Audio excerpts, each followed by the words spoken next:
Hello বন্ধুরা, কেমন আছো তোমরা সবাই? আজকে সকালে আকাশের অবস্থা দেখে আমি আর ওয়াকে যাইনি, আর মন্দিরেও যাইনি। সকালে চটপট চানটা সেরে বাড়িতেই পুজোটা করে ফেলেছি। আয়রন ট্যাবলেট নেওয়ার কারণে শরীরটা বেশ ভারী ভারী লাগছে, তাই জন্য আমি সকালে আজকে ব্রেকফাস্ট স্কিপ করে দিয়েছি আর ঠিক করেছি 11টার মধ্যে লাঞ্চ করব। তো সেই কারণে আমি এখানে আজকে ভেজিটেবল রাইস বানাচ্ছি।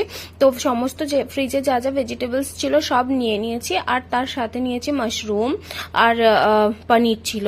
পনিরটাও আমার দুধটা কেটে গেছিলো, সো আমি ধুয়ে ভালোভাবে রেখে দিয়েছিলাম। এরপর একটু অলিভ অয়েলের মধ্যে পেঁয়াজ আর রসুনটাকে একটু ভেজে নিয়ে তারপর বাকি সবজিগুলো প্রথমে ওই মাশরুমটা ভাজতে হবে, নাহলে কিন্তু ওটা সগি লাগবে।